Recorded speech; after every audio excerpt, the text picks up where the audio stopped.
Olá, meus queridos amigos. Ontem a gente começou uma conversa sobre relatar, resumir um livro para vocês, que é O Segredo da Mente Milionária, que é esse aqui, ó. Hoje eu vou continuar. Ontem eu só dei assim uma introdução, que foi a história onde o autor estava fracassado, estava devendo, estava morando de favor na casa do pai dele. E agora ele começa a fazer aquela investigação sobre o que acontecia, que ele fracassava nos negócios. Ele até ele é vivo ainda, ele é inteligentíssimo e ele tinha ideias e o negócio ia para frente, fazia muita coisa e tinha um relativo sucesso, mas na hora de alavancar o negócio ou continuar ou prosperar, e tudo ia por água abaixo. Aí ele ficava fracassado novamente, ficava endividado novamente. Então, nessa pesquisa que ele fez, a parte 1 do livro fala que nós temos um modelo de dinheiro, o modelo do dinheiro que está enraizado na nossa mente, de acordo com a nossa infância. E ele vai aprofundando esse assunto, vai investigando como foi a infância, qual que foi um episódio na história da gente, minha, sua, em que aconteceu alguma coisa que o assunto fosse dinheiro. E se esse assunto foi agradável ou não. Aí ele começa a contar uns relatos aqui.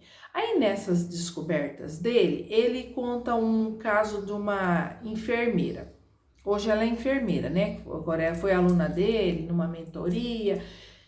E ela descobriu que ela, quando era criança, estava num restaurante em família. O pai e a mãe começou uma briga muito forte e o assunto era dinheiro. No meio da briga com o pai e a mãe, muito forte, o pai ficou vermelho, caiu no chão. Todo mundo foi em cima dele e não adiantou. Ele teve um infarto fulminante, morreu. E ela cresceu com aquela coisa na cabeça, mas ela não sabe que aquilo foi tão traumatizante para ela. Então, fez faculdade de enfermagem e ela, depois de descobrir que isso estava enraizado na mente dela, o resultado foi que até a escolha da faculdade da enfermagem foi uma coisa que no subconsciente dela, o que ela queria? Salvar pessoas de infarto fulminante. Porque ela não conseguiu salvar o pai dela, porque ela era criança, mas isso a magoou muito. E depois de adulta, já profissional, atuante, ela ganhava muito dinheiro e não conseguia guardar. Ela simplesmente gastava todo o dinheiro dela sempre. Aí outra investigação que ele fez foi com a mãe dele. Aliás, a esposa dele. A esposa dele hoje é uma pessoa que gasta muito. Tudo que der para ela gasta. Aí ele foi investigar a vida dela, como foi a infância dela, e ela conta que toda semana onde ela morava, passava um carro vendendo sorvete, picolé. Buzinava, todo mundo saía na porta, comprava o picolé. Quando ela ouvia a buzina, o que ela fazia? Corria na mãe dela. Mãe, me dá dinheiro que eu vou comprar picolé. A mãe dela falava: ô, minha querida, a mamãe não tem dinheiro, quem tem é o papai. Pergunta pro papai. Ela corria: papai, me dá dinheiro. Ele ia, dava uma moeda para ela corria na rua, comprava o picolé, satisfazia o desejo dela do picolé e aquilo continuava. Semana que vem de novo, semana que vem de novo. O que ficou enraizado na mente dela? A mamãe não tem dinheiro, o papai tem dinheiro. Então, na mente dela, a mulher não vai ter dinheiro, ela é mulher. Ela segue o exemplo da mãe dela, não tem dinheiro, pede dinheiro para o seu pai. Agora eu faço uma pergunta para vocês. Essa frase é um pouco comum para vocês? Pede dinheiro para o seu pai?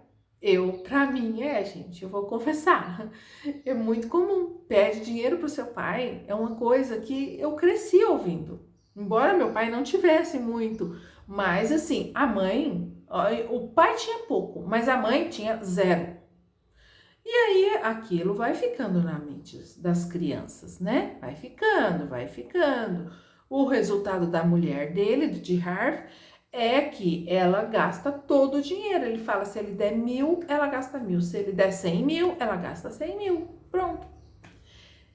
E agora, para a gente ir concluindo essa parte desse capítulo, ele diz o seguinte: a primeira coisa que a gente tem que observar é que o pensamento da gente traz um sentimento. O sentimento conduz a ações. E as ações conduzem aos resultados. Então, são 4 passos. Ele fala quadrantes. 4 passos. Pensamento conduz ao sentimento, sentimento conduz à ação, a ação gera o resultado. O que nós temos que olhar? Nós temos que olhar não o resultado. O resultado é o fruto da árvore. É a fruta lá em cima. Mas o pensamento está na raiz. O que gera o fruto de uma árvore? É a raiz. A raiz que tem que ser bem zelada. Não é o fruto em si. E o sentimento leva à ação. Então, a raiz está no pensamento, que é a primeira coisa, vinculado ao sentimento. Se um pensamento produz um sentimento bom na sua vida, o próximo passo é uma ação, ela é boa. O próximo resultado é ação boa que também será boa. O resultado será bom. Então, a gente tem que tomar cuidado com os nossos pensamentos e observar na nossa vida o que produziu esses resultados da nossa vida hoje. Qual foi? Ele até gera uma brincadeira lá no livro, ele fala assim, ele chama de desafio. Vou gerar um desafio para vocês. Conversa com a pessoa mais próxima de você, o cônjuge, a esposa, o marido, sobre isso. E faz um combinado, que quando uma ação começar a virar uma confusão, um atrito entre vocês, vamos lembrar, opa, isso aqui está refletindo alguma ação que eu já tive no passado, que foi numa infância, que foi na fase da juventude, que foi um fato desagradável, súbito, como foi o da enfermeira, que foi a morte do pai dela imediata. Se aquela relação tem a ver com o dinheiro, o resultado também vai ter.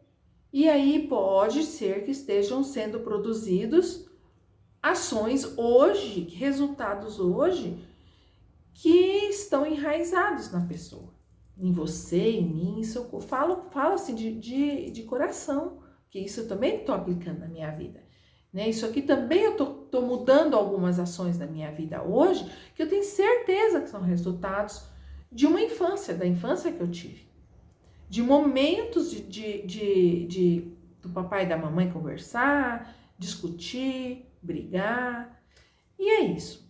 Já são alguns minutos, eu quero fazer esse vídeo relativamente curto, e por hoje é só. Fiquem com Deus, um beijo, até amanhã.